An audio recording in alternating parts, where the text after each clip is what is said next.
அன்பார்ந்த உறவுகளே, பொது காலத்தில் 12வது வாரத்துக்குள்ளே நாங்கள் நுழைந்து இன்றைய நாளிலே நாங்கள் மத்தேயு எழுதிய நற்செய்தியிலிருந்து நற்செய்தியை நாங்கள் வாசிக்க கேட்க இருக்கின்றோம். மத்தேயு நற்செய்தி அதிகாரம் 8 இறைவசனங்கள் 1 தொடக்கம் 4 முடிய. அக்காலத்தில் இயேசு மலையிலிருந்து இறங்கிய பின் பெருந்திரளான மக்கள் அவரை பின்தொடர்ந்தார்கள். அப்பொழுது தொழுநோயாளர் ஒருவர் வந்து அவரை பணிந்து, ஐயா, நீர் விரும்பினால் எனது நோயை நீக்க உம்மால் முடியும் என்றார். இயேசு தமது கையை நீட்டி அவரை தொட்டு, நான் விரும்புகிறேன், உமது நோய் நீங்குக என்று சொன்னார். உடனே அவரது தொழுநோய் நீங்கியது. இயேசு அவரிடம், இதை எவருக்கும் சொல்ல வேண்டாம், கவனமாயிரும். ஆனால் நீர் போய் உம்மை குருவிடம் காட்டி மோசே கட்டளையிட்டுள்ள காணிக்கையை செலுத்தும். நீர் நலமடைந்துள்ளீர் என்பதற்கு அது சான்றாகும் என்றார். இது வாழ்வு தருகின்ற கிறிஸ்து இயேசுவின் நற்செய்தி. கிறிஸ்துவே உமக்கு புகழ். அன்பார்ந்தவர்களே, இன்றைய நற்செய்தி வாசகத்திலே ஆண்டவர் இயேசு ஒரு தொழுநோயினால் பீடிக்கப்பட்ட ஒருவரை தொட்டு குணமாக்குவதை நாங்கள் பார்க்கின்றோம். பெருந்திரளான மக்கள் ஆண்டவர் இயேசுவோடு நடந்து வருகிற பொழுது அந்த கூட்டத்திலே ஒரு தொழுநோயாளர் இருக்கின்றார். ஆண்டவர் இயேசுவை அறிந்தவராக இருக்கின்றார்.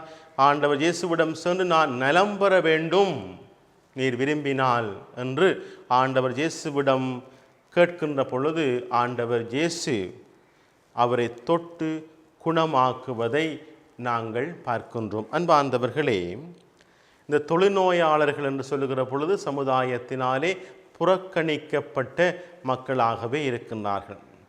மற்றவர்களுக்கு அந்த வருத்தம் வரும். அவர்களை யாரும் பார்க்கக்கூடாது, அவர்களை யாரும் தொடக்கூடாது, அவர்கள் அருகிலே யாரும் போகக்கூடாது என்று சொல்லி அவர்களை புறக்கணித்து வைத்திருக்கின்ற நிலைமையை நாங்கள் பார்க்கின்றோம் எங்களுடைய சமுதாயத்தில். இது ஒரு சமூக புறக்கணிப்பாக இருக்கிறது. அன்பார்ந்தவர்களே, அது ஒரு நோயாக இருக்கிற பொழுது நாங்கள் புறக்கணித்து வைக்கின்றோம். ஆனால் இன்று எங்களுடைய நாளாந்த கிறிஸ்தவ வாழ்வை பார்க்கிற பொழுது நோயினால் மட்டும் மக்களை புறக்கணித்து வைப்பது இல்லை. மாறாக பல்வேறு விதமான எங்களுடைய மனநிலையினால் மற்றவர்களை நாங்கள் புறக்கணித்து அவர்களை எட்டாத தூரத்தில் வைத்து நாங்கள் பார்க்கின்றோம். எங்களுடைய சாதி, எங்களுடைய இனம், எங்களுடைய மொழி, எங்களுடைய கருத்து வேறுபாடுகள், எங்களுடைய இடம், எங்களுடைய கிராமம், எங்களுடைய மாவட்டம், எங்களுடைய நாடு, எங்களுடைய கண்டம் என்று சொல்லி பல்வேறு கோட்பாடுகள், பல்வேறு முரண்பாடான கருத்துக்கள், இவைகளை வைத்துக்கொண்டு நாங்கள் மற்றவர்களை புறக்கணித்து அவர்களை எட்டாத தூரத்தில் வைத்து நாங்கள் வாழ பழகி கொண்டு விட்டோம், வாழ்ந்து கொண்டிருக்கிறோம். அது எங்களுடைய கிறிஸ்தவ சமுதாயத்துக்குள்ளும் ஒரு நோயாக பரவிக்கொண்டே போகிறது.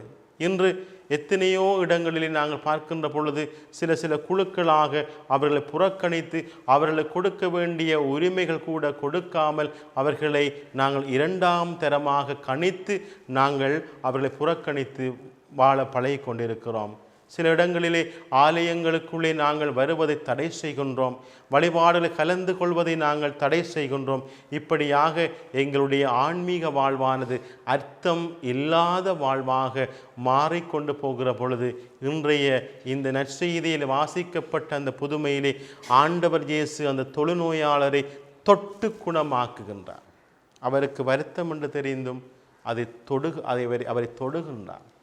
அன்பார்ந்தவர்களே, அந்த தொடுதல் எங்களுக்கு எதை சொல்லுகிறது? எங்களுடைய குறுகிய மனநிலையினால், எங்களுடைய சுயநலத்தினால், நான் என்கின்ற ஆணவத்தினால், நான், எனது குடும்பம், எனது குலம், எனது இனம், எனது சாதி என்கின்ற அந்த மமதையினால் மற்றவர்களை புறக்கணித்து வாழுகிற பொழுது ஆண்டவர் சொல்லுகிறார், அது அல்ல உண்மையான கிறிஸ்தவ வாழ்வு, அது ஒரு போலித்தனமான வாழ்வு. அப்படியான வாழ்வு வாழ்வதனால் நாங்கள் உண்மையான கிறிஸ்தவர்களாக வாழ்ந்துவிட முடியாது. என்று ஆண்டவர் எங்களை சொல்லுகின்றார். ஆகவே மற்றவர்களை புறக்கணித்து வாழ்வது அல்ல கிறிஸ்தவ வாழ்வு. மாறாக எல்லாரையும் ஏற்றுக்கொண்டு எல்லாரையும் மதித்து சக மனிதர்களையும் மனிதர்களாக மதித்து அவர்களுக்கு கொடுக்க வேண்டிய உரிமைகளையும் கொடுத்து அவர்களை ஏற்றுக்கொண்டு வாழ்வதுதான் உண்மையான கிறிஸ்தவ வாழ்வு. அதைத்தான் ஆண்டவர் இயேசு வாழ்ந்து காட்டினார். எல்லாரையும் ஏற்றுக்கொண்டார். அவர் யாரையும் பிரித்து பார்க்கவில்லை, எவரையும் பிளவுபட்டு பார்க்கவில்லை. எல்லாரையும் ஆண்டவருடைய பிள்ளைகள் என்கின்ற ஒரே கண்ணோட்டத்தோடு எல்லாருக்கும் சமமான அன்பை கொடுத்து இரக்கத்தை கொடுத்து பகிர்வை கொடுத்து வாழ்ந்தார். அதே போலதான் நாங்களும் எங்களுடைய இந்த குறுகிய மனநிலையை நாங்கள் அகற்றி எல்லாரையும் ஏற்றுக்கொண்டு வாழ பழகிக்கொள்ள வேண்டும். இந்த புறக்கணிப்புகள், மற்றவர்களை புறந்தள்ளி வைத்தல் என்பது ஒரு பாவமாக இருக்கிறது. அதனால் அதன் வழியாக நாங்கள் ஒரு குடும்பத்தை ஒரு நபரை நாங்கள் புறக்கணித்து நாங்கள் செய்கின்ற எந்த வழிபாடும் எந்த செயற்பாடும் எதுவும் ஆண்டவருக்கு ஏற்புடையதாக இருக்க முடியாது. ஆகவே நாங்கள் வாழுகிற இந்த சமுதாயத்தில், இன்னும் சிறப்பாக கிறிஸ்தவ சமுதாயத்தில் எல்லாரையும் ஏற்றுக்கொண்டு எல்லாரும் ஆண்டவருடைய பிள்ளைகள் என்கின்ற அந்த மனநிலையோடு நாங்கள் வாழ பழகிக்கொள்ள வேண்டும். அதைத்தான் ஆண்டவர் விரும்புகின்றார். ஆகவே அதற்காக ஆண்டவரை பார்த்து மன்றாடிக்கொள்வோம். ஆகவே இன்றைய நாள் எல்லாருக்கும் ஆண்டவருடைய ஆசீர்வாதமான நாளாக அமைய ஆண்டவர் உங்களோடு எப்பொழுது துணை நிற்க வேண்டும் என்று சொல்லி வாழ்த்து நிற்கின்றேன். ஆமேன்.